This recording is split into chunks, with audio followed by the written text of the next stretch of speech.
কাকা ওই যে ওই আপন ভাইয়ের লাশটা লয়ে আইছিলাম। আপনের লাশ? তোর কি মাথা খারাপ হয়েছে? আমার পোলা তো 6 মাস আগে মারা গেছে, এখন আবার তার লাশ কই?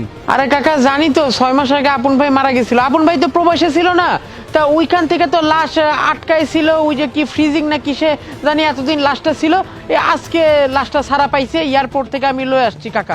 এখন কাকা প্রায় 5-6 হাজার টাকার মতো খরচ হয়েছে, নিজের পকেট থেকে দিছি। আমি গরিব মানুষ, আমার টাকাটা দিয়ে দেন তো, আমি যাই, আপনার লাশটা রাখেন। তোর মাথা খারাপ হয়েছে? আমি করতে টাকা দেবো? আর টাকা পয়সা কি আমার কাছে আছে? আমার কাছে কোনো টাকা পয়সা নেই। আচ্ছা কাকি, আপন ভাই তো বিদেশ থেকে কত লাখ লাখ টাকা আপনার করে পাঠাইছে, আপনি অন্তত টাকাটা দেন। এই চুপ কর।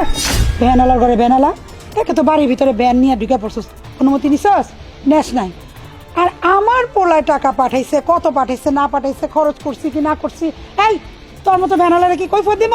যা, আমার কাছে কোনো টাকা পয়সা নাই। আপনি মা হয়ে এমন করলেন। আচ্ছা আপা, আপনি কোন আপন ভাই তো আপনার বড় ভাই ছিল, তাই না? আপনি অন্তত টাকার একটা ব্যবস্থা করে দেন, মাত্র 500 হাজার টাকা দেন না। আমি টাকা কই পাবো? আমি কি ইনকাম করি যে টাকা নিয়ে বসে থাকি?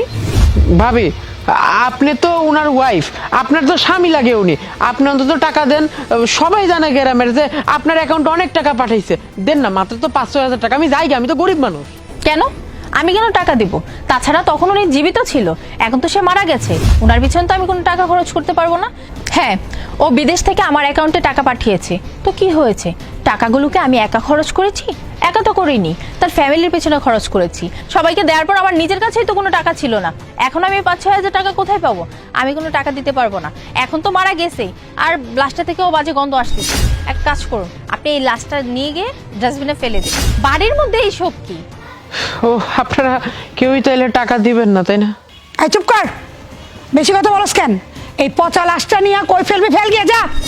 কাকা, কাকি, সামান্য 5-6 হাজার টাকা এটাও দিলেন না।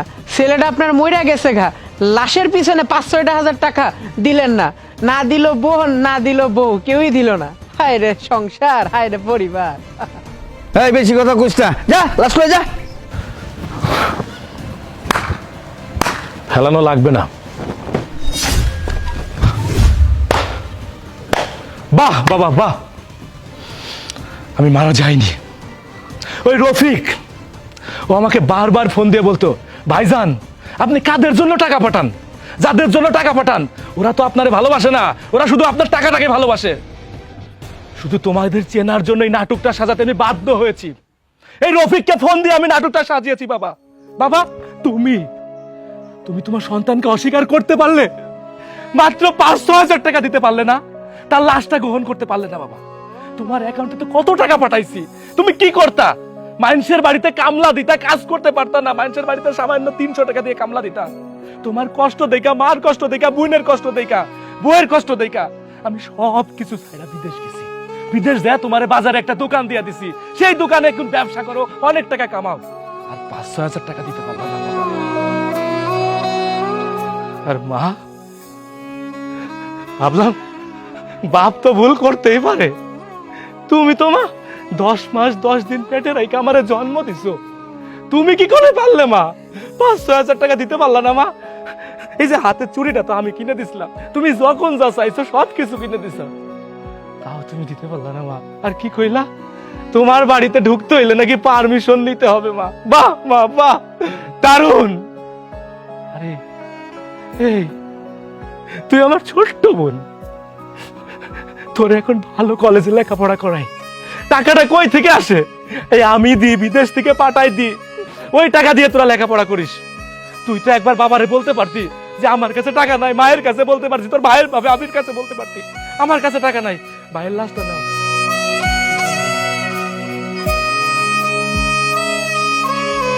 আর সোনিয়া, তোমারে তো ভালোবাসা বিয়ে করছিলাম, বিয়ার 1 মাস হইতে না হইতে বিদেশ গেছিলাম। কাদের জন্য? তোমাদের জন্য, তোমার সুখের জন্য। তোমার অ্যাকাউন্টে টাকা পাঠাইতাম, তুমি 5-6 হাজার টাকা আমার জন্য দিতে পারলা না। আর কি কইলা রফিকেরা, কি কইলা? লাশগুলা পয়সা চাইতেছে, গন্ধ বাড়াইতেছে, ডাস্টবিনে ফেলে দিতে। স্বামীর লাশ তুমি ডাস্টবিনে ফেলে দিতেছ। হাই রে মেয়ে মানুষ, হাই রে মা, হাই রে বাবা, কার জন্য বিদেশ গেছিলাম? তোমার সুখের জন্য। মাথার ঘাম পায়ে ফেলা কাম করছি ওই রাষ্ট্রে, শুধু তোমরা সুখে থাকবা বুঝলা। এই বাড়ি করে দিছি শুধু তোমরা সুখে থাকবা বইলা, আর তোমরা আমার টাকা লুইটা পুইটা খাইছো, আর আমার লাশটা নিতে তোমরা অস্বীকার করতেছো। জানো মা, তুমি ফোন করতা না, বাবা কি খাইছিস? আমি খাইতাম কি জানো মা, কোনোদিন আলু ভর্তা খাইছি, পানি দিয়ে খাইছি, তোমারে কইছি মাংস দিয়া খাইছি না রে। মার কাছে মিথ্যা কথা কইছি শুধু তুমি কষ্ট পাবো বইলা। 3 বেলা কোনোদিন খাইতে পারি নাই মা, 2 বেলা খাইছি, কোনোদিন 1 বেলা খাইছি। কেন জানো?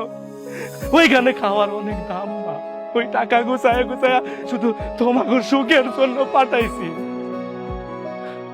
কি করছি ও সানি, তুমি তো একটা বড় কইতে পারত কার জন্য করছি আমি এই কষ্টটা, কার জন্য করছি?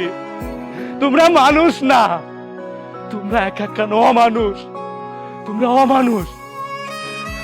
এই সংসার, এই ঘর আমার কিচ্ছু চাই না, থাকো তোমাদের এই বাড়ি নিয়ে। আমি থাকবো না তোমাদের সাথে, আমি চলে যাব, আমার 2 চোখ যেখানে যাই সেখানে চলে যাব। তোমাদের মুখ দেখলে আমার ঘৃণা লাগে বাবা।